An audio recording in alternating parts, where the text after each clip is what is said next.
தன் ஐயங்காருமா மோட்சம் வேணும்னு சொல்வா. ஒரு வார்த்தை சிவபெருமானை பற்றி சர்வஜர்னு தேசிகன் எடுக்கிறார். ஏன் சார், இந்து மதத்தில் அத்வைதம் வேற, விசிஷ்டாத்வைதம் வேற, சைவம் வேற, வைணவம் வேற, இவ்வளவு தேவையா? இவ்வளவு உட்பிரிவுகள். நாராயணனை மட்டும் உபாசிக்கணும்னா ஏனைய தேவதைகள் எல்லாம் திரஸ்காரம் பண்ணணும், மட்ட தட்டணும், இன்சல்ட் பண்ணணும்னு சொல்லலை. ரொம்ப கிளியராக இருந்தது. ஏன்னா இது பண்ணிட்டு தான் அது பண்ணணுமா இல்லை ரெண்டும் சேர்ந்து பண்ணணுமான்ற டவுட் நிறைய பேருக்கு இருக்கும். அது இன்னைக்கு ஒரு மாதிரி ரொம்ப நன்னா புரிஞ்சுடுத்து. இப்போ இது வரைக்கும் நம்ம ரொம்ப ஹெவி சப்ஜெக்ட், அதாவது டீப்பாக பேசிட்டு இருந்தோம். இப்போ கொஞ்சம் லைட்டர் கொஸ்டின்ஸ்க்கு வரலாம். ஏன்னா சம்பிரதாயங்களை ஒட்டியே இந்த கேள்விகளும் அமையும். அதாவது இப்போ நீங்கள் வைஷ்ணவ சம்பிரதாயத்தில் பார்த்தீங்கன்னா அவள்லாம் அவளுடைய மரபை தவிர மற்ற கோவில்கள், அதாவது விஷ்ணு கோவில்கள் தவிர வேற எந்த கோவிலுக்கும் போய் சேவிக்கிறது இல்லை அவள் அப்படின்ற ஒரு பேச்சு இருக்கு. அதுவும் இந்த சரணாகதி ஆயிடுத்து அப்படின்னா அவள் கண்டிப்பாக வேற எந்த கோவிலுக்கோ பெருமாளையோ சேவிக்கிறது இல்லை அப்படின்னு சொல்றாள். இதுக்கு காரணம் என்ன? ஃபர்ஸ்ட் ஒரு டிஸ்க்ளைமர் சொல்லிடுறேன் மேம், நேயர்களும் புரிஞ்சுப்பா. 2025 வரக்கூடிய இந்த ஆண்டு, வரக்கூடிய ஆண்டுகள், வரக்கூடிய காலத்திலெல்லாம் ஹிந்துக்கள் ஒற்றுமையாக இருக்க வேண்டும். There is no option, second ஆப்ஷனே இல்லை. 1000 வருஷத்துக்கு முன்னாடி சண்டை போட்டா, 700 வருஷத்துக்கு முன்னாடி சண்டையை போட்டா, இப்போ கோர்ட்டுக்கு போனால் அதெல்லாம் ஒரு பக்கம் இருக்கட்டும். இருக்குது, டிஃப்ரென்சஸ் இருக்குது. ஒரு ஆண் எடுத்துட்டு எல்லாம் ஹஸ்பண்ட் அண்ட் ஒய்ஃப்க்கு டிஃப்ரென்சஸே இருக்காதா? அப்பா அம்மாவுக்கும் குழந்தைக்கும் டிஃப்ரென்ஸே இருக்காதா? எல்லாரும் அப்படியே பர்ஃபெக்டாக என் தந்தையே தாயே அப்படின்னு ஒரு குழந்தை சொல்கிறது, அது 10 வாட்டி பதில் பேசுறது. அதனால் டிஃப்ரென்சஸ் இருக்கும். ஹிந்து மதம்னு எடுத்துட்டா கொஞ்சம் கொஞ்சம் டிஃப்ரென்சஸ் ஆஃப் ஒப்பீனியன் இருக்கும். But we are all under the same tree. ஒரு ஆலமரம், நான் முன்னாடியே சொன்ன மாதிரி, ஒரு கிளை சைவம், ஒரு கிளை வைணவம், ஒரு கிளை சாக்தம், ஒரு கிளை அத்வைத்தம், ஒரு கிளை விசிஷ்டாத்வைத்தம்னா இது எல்லாரும் ஒரே மரத்தில் தான் இருக்கும். டிஃப்ரென்சஸ் இருக்குது. இந்த ஆச்சாரியன் அந்த ஆச்சாரியனை இல்லை இந்த டிஃப்ரென்சஸ் இருக்குன்னு சொல்லியிருப்பார். எதுக்கு இது நான் சொல்ல வந்தேன்னா, ஹிந்துக்கள் should unite. There is no option. We all have to be together and should not abuse each other. இதை சொன்ன பிறகு உங்கள் கேள்விக்கு வரேன். பொதுவாக இதை நம்ம மேட்ரிக்ஸ்ன்னு சொல்லுவாமா மேனேஜ்மெண்ட்டில், 2x2 மேட்ரிக்ஸ், 3x2 மேட்ரிக்ஸ்னு. ஒரு விதத்தில் பார்த்தீங்கன்னா சித்தாந்தம்னு ஒன்று இருக்குது. அத்வைத்தம், விசிஷ்டாத்வைத்தம், துவைத்தம், அச்சிந்திய பேதாபேதம், இதெல்லாம் ஃபிலாசபி. இந்த ஃபிலாசபியை நம்ம உள்வாங்கி அதையே தியானித்து அதன் வழியாக இந்த ஜீவாத்மா பரமாத்மாவை அடைய வேண்டுமா, ரெண்டும் ஒன்றா, இதெல்லாம் அது சித்தாந்தம். யார் அந்த பரமாத்மா அப்படிங்கிறது அடுத்த கேள்வி. அப்போ தான் தியாலஜின்னு வரும். இப்போ சாக்தர்கள்னு இருக்கா, அம்பாளை உபாசிக்கக்கூடியவா. இப்போ சௌந்தர்யலஹரி, அபிராமி அந்தாதி, தேவி மகாத்மியம், தேவி பாகவதம், லலிதா திருஷதி, லலிதா சப்தசதி, இதெல்லாம் ஸ்ரீவித்யா உபாசகால்னு பேர். அம்பாளை ரொம்ப பிரதானமாக வச்சுட்டு பண்ணுவா. லலிதா சஹஸ்ரநாமம் இதெல்லாம் சொல்லிவிட்டு. சாக்தாளுக்கு அம்பாள் தான் பிரதானம். அவள் தான் லலிதா திரிபுர சுந்தரின்னு பேர். சைவத்தில் சைவ ஆகமங்கள்னு இருக்குது. நிறைய ஆகமங்கள் 28 இருக்குன்னு சொல்கிறா. நகுலீஷ, பாசுபத, காபாலிக, காலாமுக, இந்த மாதிரி நிறைய இருக்குது. காஷ்மீர்லாம் போனேன்னா ஃபுல் சைவம். அந்த ஒரு காலகட்டத்தில் அவ்வளோ ஒரு சைவம் இருந்த காலகட்டம். வாரணாசி ஒரு சைவத்துக்கு இம்பார்ட்டன்ட் க்ஷேத்திரம். தமிழ்நாட்டில் ஆதீனங்கள் எவ்வளோ, தர்மபுர ஆதீனம், இந்த ஆதீனம், அந்த ஆதீனம், எவ்வளோ மகான்கள் இருக்கா. இப்போ சைவ ஆகமம்னு இருக்குது. திருமுறைகள்னு இருக்குது. 12 திருமுறை இருக்குதுன்னு சொல்கிறோம். அதை தவிர்த்து அந்த சிவபெருமானை வழிபட்ட பக்தர்கள் அவர்களுடைய சச்சரித்திரத்தை சொல்ல பெரிய புராணம்னு ஒன்று இருக்குது. சேக்கிழார் பெரிய புராணம்னு இருக்குது. அப்போ சிவனை பற்றி நிறைய லிங்க புராணம், அது இதெல்லாம் சைவத்துக்கு ஆதாரம். வைஷ்ணவத்தில் பார்த்தீங்கன்னா ராமாயணம், மகாபாரதம், விஷ்ணு புராணம், பாகவதம், ஆகமங்கள், இப்போ பாஞ்சராத்திர ஆகமம், வைகானஸ் ஆகமம், ஆழ்வார்கள் பாசுரங்கள், இதெல்லாம் வைஷ்ணவத்துக்குள்ளே வந்துடும். இப்போது 3 கிளையும் இருக்குன்னு விட்டேன். சைவம் வேற, சாக்தம் வேற, வைணவம் வேற. இப்போ நான் வைணவத்துக்கு வரேன். இப்போ இந்த வைணவத்தில் ஸ்ரீ வைஷ்ணவ சம்பிரதாயத்தில் பிறந்தவா அத்தனை பேருக்கும் மோட்சம் கிடைக்கணும்னு ஆசை இருக்கும்னு நான் சொல்ல மாட்டேன். நான் உங்களுக்கு முன்னாடியே சொன்ன மாதிரி பிறந்த அத்தனை ஐயங்காருமா மோட்சம் வேணும்னு சொல்வா. They are happy the way they are. So சில பேருக்கு மோட்சம் கிடைக்கணுங்கிற ஆசை. அப்போ அந்த மோட்சம் கிட்டுவதற்கு வழி சரணாகதி. அப்போது ஒரு ஆச்சாரியனை இடத்தில் சென்று விண்ணப்பித்து சரணாகதி பண்ணுறா, பரசமர்ப்பணம் பண்ணுறா. அப்போது one of the rules is பகவானை மட்டும் தியானிக்க வேண்டும், இன்னொருத்தரை வெறுக்கணும்னு சொல்லலை. இதுதான், இது புரிஞ்சுக்கணும். நாராயணனை மட்டும் உபாசிக்கணும்னா ஏனைய தேவதைகள் எல்லாம் திரஸ்காரம் பண்ணணும், மட்ட தட்டணும், இன்சல்ட் பண்ணணும்னு சொல்லலை. அத்தனை தேவதைகளும் பகவானுடைய சரீரத்தில் இருக்கா. இப்போது நீங்கள் பிராச்சீனத்தில் பார்த்தீங்கன்னா ஸ்ரீரங்கம் கிட்டத்தட்ட ஏதோ 78 சன்னதி இருக்குங்கிறா. நவகிரக சன்னதி இருக்கோ? கிடையாது. திருப்பதியில கிடையாது. கிடையாது. இப்போ யோசிச்சு பாருங்க, நிறைய வைஷ்ணவ கோவில்ல நவகிரகங்கள் கிடையாது. இருக்கிறது. பிராச்சீன கோவில்கள்ல கிடையாது. இப்போ யோசிச்சு பாருங்களேன், திருப்பதி பெருமாள் நினைச்சார்னா அவர் என்ன நவகிரகத்தை வைரத்திலே பண்ணிக்க முடியும்? கிடையாது. காஞ்சிபுரம் தேவப்பெருமாள் வரதராஜர் கோவில்ல கிடையாது. அப்படின்னா எவ்வளவு, திருவல்லிக்கேணி பார்த்தசாரதி கோவில், மன்னாத்த பெருமாள் இருக்கார், வேதவல்லி தாயார் இருக்கா, கஜேந்திரவரதன் இருக்கார், தெள்ளிய சிங்கம் இருக்கார், நவகிரகம் கிடையாது. ஏன்னா நவகிரகம் பகவானுடைய பாதுகைகளுக்குள்ள அடங்கி இருக்குன்னு தேசிகன் சொல்றார். கனகருச்சிரா காவியாக்கியாதா சனைச்சரனோச்சிதா ஸ்ருதகுருபுதா பாஸ்வத்ரூபா த்விஜாதிப சேவிதான். 9 கிரகமும் பெருமாள் பாதுகையில அடங்கியிருக்கு. சக்கரத்தாழ்வார்க்குள்ள அடக்கம்.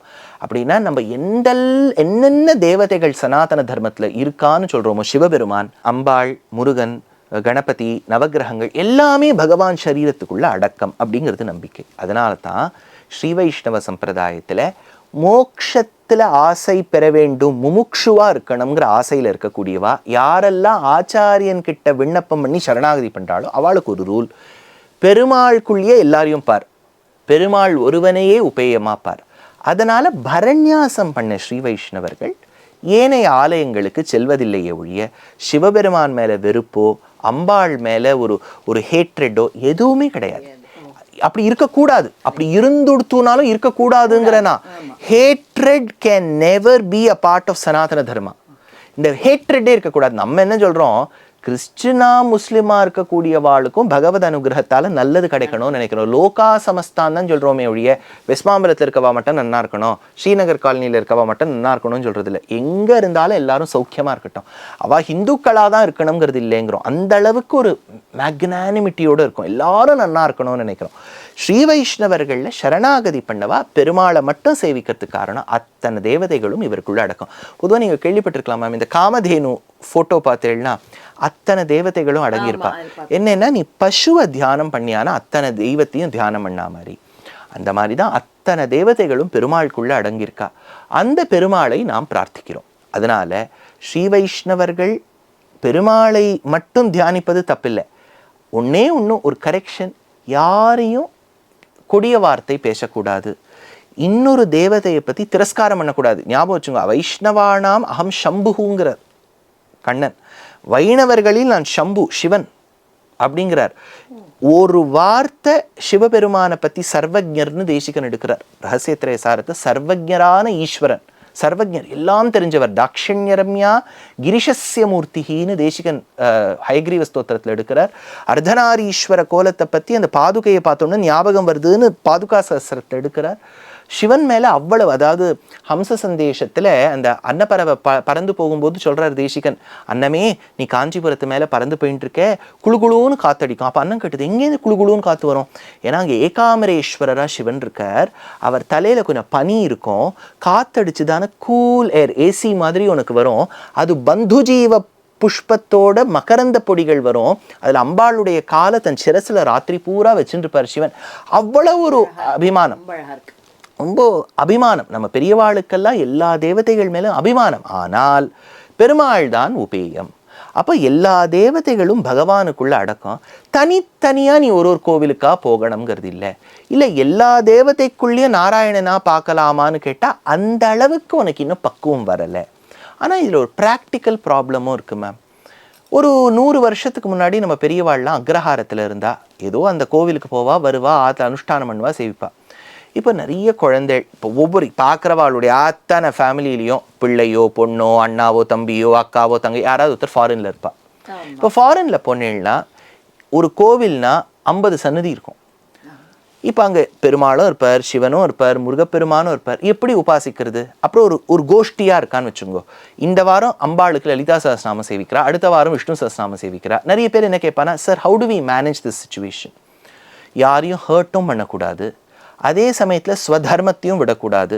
அப்போ என்ன பண்ணலாம்னா, ஒருவேளை பரண்யாசம் பண்ணவா லலிதா சஹஸ்ரநாமம் சேவிக்கிறான்னா அந்த இடத்துல போய் உட்காந்துட்டு ஸ்ரவணிக்கலாம், கேட்கலாம். ஆனால் நம்ம பிரத்யேகமாக பண்ணணுங்கிறது இல்லை, இன்னொருத்தரை ஹர்ட் பண்ணாமல் பார்த்துக்கணும். Never heard a devotee. அவருக்கு சிவபெருமான் தான் முழுமுத கடவுள்னு வச்சுருக்கார், அவரை நம்ம ஹர்ட் பண்ணக்கூடாது. அவருக்கு பிள்ளையார் தான், நிறைய பேருக்கு பிள்ளையார்னா உயிர், பிள்ளையாரோட உயிர், அவர்கிட்ட போய் உட்காந்து சண்டையை போட்டுலாம் பண்ணக்கூடாது. உன்னுடைய நம்பிக்கை உன்னோடு. நமக்கு பெருமாள் தான் நம்பிக்கையா, அதை உங்களோட நீங்கள் வச்சுக்கணும். இன்னொருத்தரை ஹர்ட் பண்ணக்கூடாது. அதே சமயத்தில் ஸ்மார்த்தாள் மாத்வாள் அவளும் என்ன புரிஞ்சுக்கணும்னா, இவர் ஏதோ பரநியாசம் பண்ணியிருக்கார், இவரோட சென்டிமெண்ட் இப்படி இருக்குது, இவர் நம்மளை ஹர்ட் பண்ணுறதில்ல, we should not force him. So இது வந்து ஒரு மியூச்சுவல் அண்டர்ஸ்டாண்டிங்கில் இருந்துட்டுனா மேம் ஹிந்து மதம் ஒத்துமையாக இருக்கும். இது நம்ம இந்த ஜிஎஸ்டி கன்சாலிடேட் பண்ணுற மாதிரி இது எல்லா மதங்களையும் ஒன்றா ஆக்கணும்னு நினைக்க முடியாது. ஏன்னா காஞ்சி மகாபெரிவா ஒரு விஷயம் சொல்லியிருக்கா. இது வந்து ஒரு 50 வருஷத்துக்கு முன்னாடி ஒரு அனுகிரக பாஷணத்தில் ஒருத்தர் போய் கேட்டார், ஏன் சார் ஹிந்து மதத்தில் அத்வைத்தம் வேற, விசிஷ்டாத்வைத்தம் வேற, சைவம் வேற, வைணவம் வேற, இவ்வளவு தேவையா, இவ்வளவு உட்பிரிவுகள்? அப்போது பரமாச்சாரியா ஒரு விஷயம் சொன்னார். பூமியை உழக்கூடியவர் ஒரு ஒரு ஃபார்மர், அவன் என்ன பண்ணுறான்னா கையில் நிறைய தானியங்கள் வச்சுருக்கான், விதை வச்சுருக்கான். ஒரே இடத்துல விதையை போடுவானா, இப்படி செதற விடுவானா? செதற விடுவான். இப்போது அவன் கையில் ஒரு 500 விதை இருக்குது, இப்படி செதற விடுறான்னு வச்சுக்கோங்க. அதில் ஒரு 100 தான் தழைக்கும், 50 தான் வளரும். ஒரே இடத்துல போட்டால் அதில் ஒன்றாவது வளருமான்னு தெரியாது. அந்த மாதிரி அத்வைதம், விசிஷ்டாத்வைதம், துவைத்தம், அச்சிந்திய பேதாவேதம் சமயங்களாக இருக்கக்கூடிய ஒரு சைவமோ சாக்தமோ வைணவமோ காணாபத்தியமோ கௌமாரமோ இதெல்லாம் வெவ்வேறு விதைகள். இதை இப்படி போடுவான். பெருமாளுங்கிற அந்த விவசாயி இப்படி போடுறான். அதில் கொஞ்சம் வளரும், இன்னொன்று நன்னா வளரும், ஒரு காலகட்டத்தில் ஒன்று வளரும். சைவம் ஒரு சமயத்தில் சனாதன தர்மத்தை பாதுகாத்திருக்கு, ஒரு சமயத்தை வைஷ்ணவம் பாதுகாத்திருக்கு. சாக்தத்தில் இருக்கக்கூடிய எத்தனையோ விஷயங்கள் நிறைய மகான்கள்லாம் உகந்திருக்கா. அப்படி இருக்கும்போது இதுதான் வசதி இதுதான் தாழ்த்தி நம்ம சொல்ல முடியாது.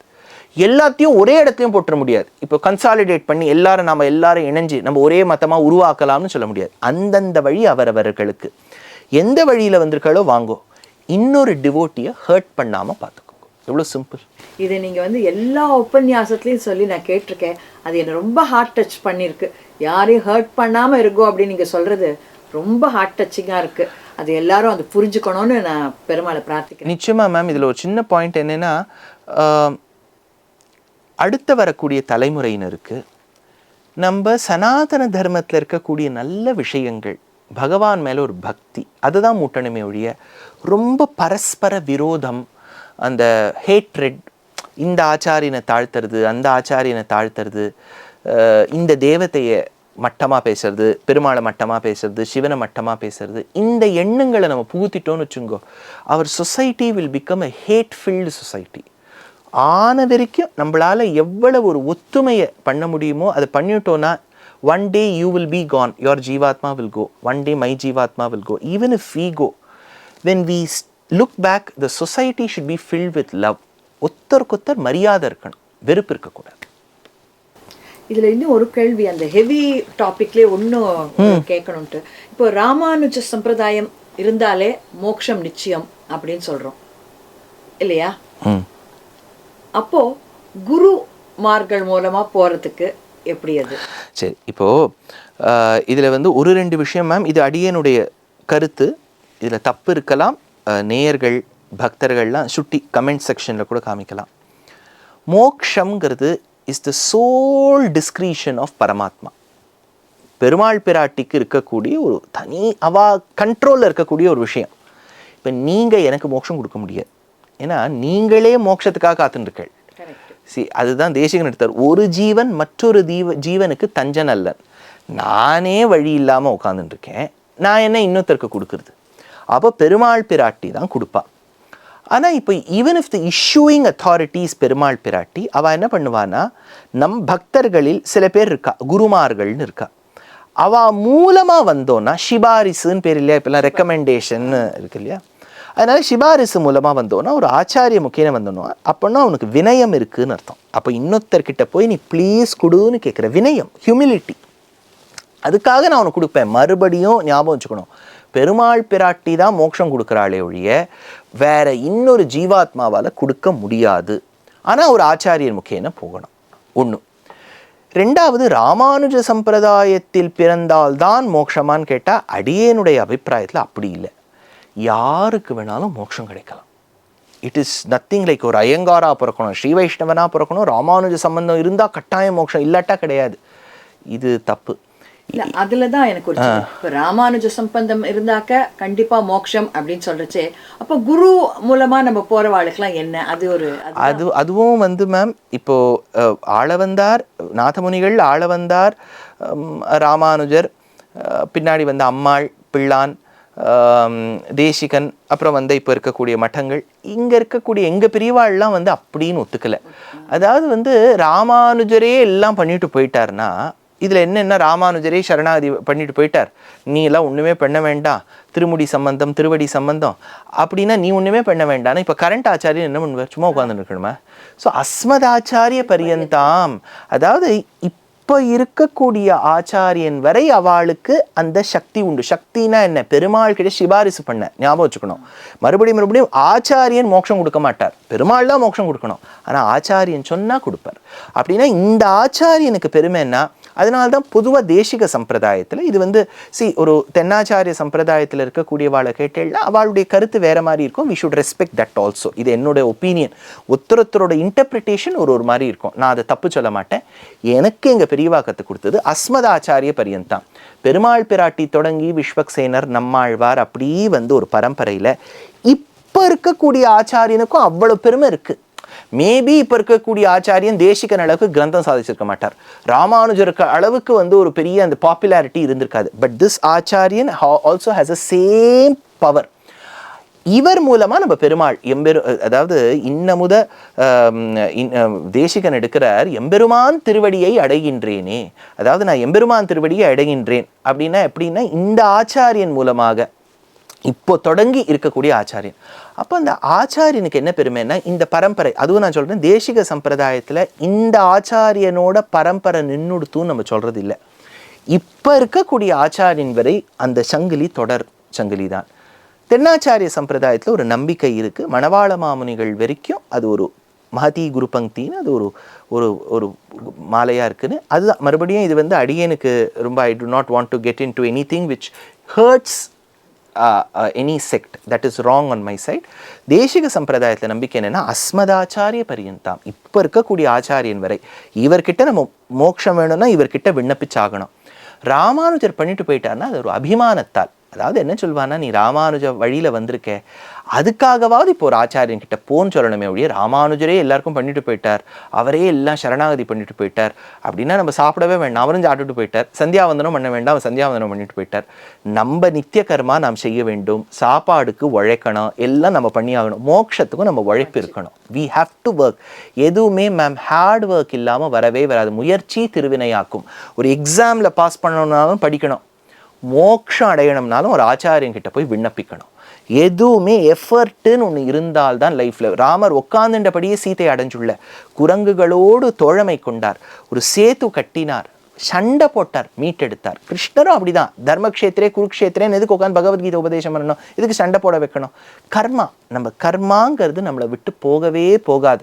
கடைசி காலம் வரைக்கும் நம்ம நித்திய கர்மா உண்டு, கடைசி காலம் வரைக்கும் இதெல்லாம் உண்டுங்கிறது தேசிகனுடைய ஒரு அபிப்பிராயம். அதனால அடியேன் கத்துண்ட வரைக்கும், எங்கள் ஆச்சாரியன்கிட்ட கத்துண்ட வரைக்கும் ஒரு ஆச்சாரியன்கிட்ட போய் முறையிட வேண்டும், அவர் நமக்காக பரசமர்ப்பணம் செய்ய வேண்டும். அதே சமயத்தில் ஸ்ரீ வைஷ்ணவனா பிறந்தால் தான் மோட்சம் அப்படின்னு பெருமாள் ரூல் எல்லாம் வச்சுக்கல. யாருக்கு வேணாலும் அவர் கொடுப்பார், எதுக்காக வேணாலும் கொடுப்பார், ஒண்ணுமே பண்ணலைனாலும் கொடுப்பார், பண்ணாலும் கொடுக்காம இருப்பார். அது அவருடைய ஆசை. நம்ம பண்ணி வச்சுக்கிறோம். ஒரு டிக்கெட் வேணும்னா தேசிகன் என்ன சொல்றார், வாங்கி வச்சுக்கோ. இப்போ ஒருவேளை அவர் ஃப்ரீயா விட்டார்னா, யார் டிக்கெட் இல்லாதவாளுக்கும் விட்டார்னாலும் உனக்கு உண்டு. இப்போ வந்து நம்ம டிக்கெட் வாங்கி வச்சுக்கிறோம், உள்ள என்ட்ரி விடுறா. சரி, இப்போல்லாம் ட்ரெயினில் நீங்கள் கவனிச்சேன்னா மேம், இப்போல்லாம் டிக்கெட் செக் பண்ணுறாளோ, அவள் வரா. இப்போது எப்படி வரானா, அந்த இது ஐபேட் வச்சுன்னு வரா, நம்மளை பார்க்குறா, பேர் என்னங்கிறா. முன்னெல்லாம் நம்ம இந்த டிக்கெட்டை ஜாகிரதையாக வச்சுப்போம், அதுக்கு ஒரு ஐடி கார்டை கொடுப்போம், அதெல்லாம் இல்லை. அந்த மாதிரி இப்போ பெருமாள் வந்து வச்சுருக்காருன்னு வச்சுங்கோ. இப்போ உள்ளே விடுறார், நான் பரண்யாசம் பண்ணிட்டேன் போ, நான் பரண்யாசம் பண்ணலை போ. அப்போ நம்ம கேட்போம், ஐயோ என்னையா அவர் பரண்யாசம் பண்ணாமல் இருக்கார், அவருக்கு மோட்சம். பெருமாள் நினைச்சார்னா யாருக்கு வேணாலும் கொடுப்பார். ஆனால் தேசிகன் என்ன சொல்கிறார், நீ பண்ணி வச்சுக்கோ, நீ ஒரு ஆச்சாரிய முக்கமாக பண்ணி வச்சுக்கோ. ஏன்னா அது விதி, சாஸ்திரம் சொல்லியிருக்கு. ஒருவேளை பண்ணாதவாளுக்கும் மோட்சம் உண்டுன்னா என்னைக்குமே உனக்கு உண்டு. ஏன்னா நீ பண்ணிருக்க இல்லையா? இப்ப டிக்கெட் வாங்கினாலும் வாங்காதவாளுக்கும் உண்டுன்னா வாங்கினவாளுக்கும் தானே, வாங்கினவாளுக்குன்னு கீழே தள்ளியா விட்டுருவார், அவ்வளவுதான். ஸோ அதனால வந்து இது பெரியோர்கள்லாம் அப்படி தான் வச்சுருக்கா. அதனால் யாருக்கு வேணாலும் மோட்சம் உண்டு. என்ன நான் இப்படியும் சொல்லுவேன், வேடிக்கைக்கு சொல்லுவேன், ஸ்காட்லாண்டில் ஜானுக்கும் மோட்சம் உண்டு, அரேபியாவில் ஹுசைனுக்கும் மோட்சம் உண்டு. பெருமாளுக்கு அத்தனை ஜீவாத்மாக்களும் குழந்தை தான் மேம். அவர் வந்து இது ஹிந்துவா முஸ்லீமா சூத்ரனா பிராமணனான்னு பார்க்கறது இல்லை. அவர் யாருக்கு வேணாலும் கொடுப்பார். நம்ம அந்த யானையை கேள்வி கேட்க முடியுமா, பெருமாளை கேள்வி கேட்க முடியுமா?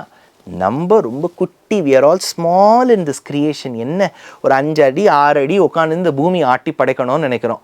எப்பேற்பட்ட ஜெகத் சிருஷ்டியை செய்தவன் பகவான். அவனுடைய வார்த்தைக்காக ஒரு ஆச்சாரியன் மேலே அபிமானம் வச்சுன்னு சரணாகதி பண்ணணுங்கிறது எங்கள் பெரியவாள்லாம் சொன்னது. அடுத்தது இப்போ லேட்டஸ்ட் டாபிக் என்னன்னா திவ்ய தேசங்கள். இப்போ எல்லாரும் என்ன சொல்லிக்கிறாங்கன்னா 108 திவ்ய தேசங்கள்ல 106 நம்ம போக முடியும். நான் 106 முடிச்சுட்டேன், 2 தடவை முடிச்சுட்டேன்ற ஒருத்தர் வந்து நான் 80 போயிருக்கேன், இன்னும் பாக்கி 28 இருக்கு அப்படிலாம் ஒரு டாபிக் நம்ம இப்போ பார்க்குறோம். அப்படி இருக்கிறச்சே இப்போ திவ்ய தேசங்கள் மிகவும் முக்கியமானவையா? அப்போ வந்து அபிமான ஸ்தலங்கள் பிராச்சீன ஸ்தலங்கள்லாம் இருக்கே, அதனுடைய இது என்ன, இதுக்கும் அதுக்கும் என்ன கம்பேரிசன்?